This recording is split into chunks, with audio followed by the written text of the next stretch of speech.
दोस्तों जरा सोचिए, बॉलीवुड का ही मैन जिससे पूरी दुनिया डरती थी, प्यार करती थी, वो खुद एक आवाज़ के सामने बिल्कुल चुप हो जाता था। वो आवाज़ थी मोहम्मद रफ़ी साहब की। दोस्तों आज की कहानी है फिल्म शोला और शबनम के उस गाने की जो धर्मेंद्र जी के दिल के सबसे करीब था। और यकीन मानिए, ये सिर्फ गाना नहीं, एक एहसास है।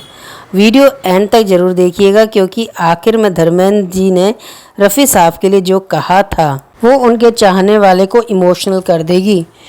ये 1960 का समय था। एक नया लड़का पंजाब से आया था, नए सपनों के साथ। नाम था धर्मेंद्र, चेहरा मासूम था, दिल सच्चा। लेकिन बॉलीवुड में जगह बनाना आसान नहीं था। धीरे धीरे फिल्में मिलने लगी और फिर आई फिल्म शोला और शबनम।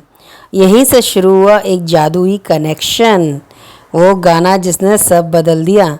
फिल्म में एक गाना था, जाने क्या ढूंढती रहती हैं ये आंखें मुझ में। आवाज़ थी मोहम्मद रफ़ी साहब की। मैं क्या ढूंढती रहती है ये। जैसे ही रफ़ी साहब ने ये गाना रिकॉर्ड किया, स्टूडियो में मौजूद लोग कुछ पल के लिए शांत हो गए, क्योंकि ये सिर्फ सिंगिंग नहीं थी, ये एहसास था, दर्द था, तन्हाई थी और एक तलाश थी। धर्मेंद्र का रिएक्शन कहा जाता है, जब धर्मेंद्र ने ये गाना पहली बार सुना तो वह कुछ देर तक खामोश रहे। धर्मेंद्र जी ने बोला, ऐसा लगता है ये मेरी आत्मा गा रही है। सोचिए, एक नया एक्टर जिसके दिल में सपने भी थे और संघर्ष भी, और रफ़ी साहब ने उनकी उस भावना को आवाज़ दे दी। दोस्तों इस गाने के बोल एक ऐसे इंसान की कहानी थे जो ज़िंदगी में कुछ ढूंढ रहा था, कुछ खो चुका है उसका, और फिर भी मुस्कुरा रहा है। धर्मेंद्र को लगा ये गाना उनकी अपनी जर्नी है। वो कई बार ये गाना सुनते थे, अकेले में जब भी होते थे। रफ़ी साहब धर्मेंद्र की आवाज़ बन गए। जब भी स्क्रीन पर धर्मेंद्र आते, पीछे से रफ़ी साहब की आवाज़ सीधे दिल में उतर जाती थी।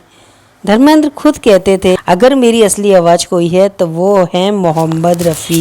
ये सिर्फ तारीफ नहीं थी, ये सम्मान था। फिर आया 1980, जब खबर आती है मोहम्मद रफ़ी साहब इस दुनिया में नहीं रहे। पूरा बॉलीवुड सदमे में था, लेकिन धर्मेंद्र बहुत टूट गए थे। उन्होंने कहा, आज ऐसा लग रहा है जैसे मेरी आवाज़ चली गई है।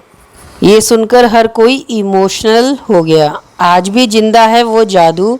आज इतने साल बाद भी जब ये गाना बजता है, जाने क्या ढूंढती रहती है, तो स्क्रीन पर धर्मेंद्र और दिल में रफ़ी साहब याद आते हैं। यही तो सच्ची लेगेसी है। हीरो और आवाज़ का ऐसा रिश्ता शायद फिर कभी ना बने। दोस्तों अगर आप मानते हो कि रफ़ी साहब जैसा सिंगर फिर कभी नहीं आएगा, तो कमेंट में लिखो, रफ़ी साहब equals to soul of Bollywood.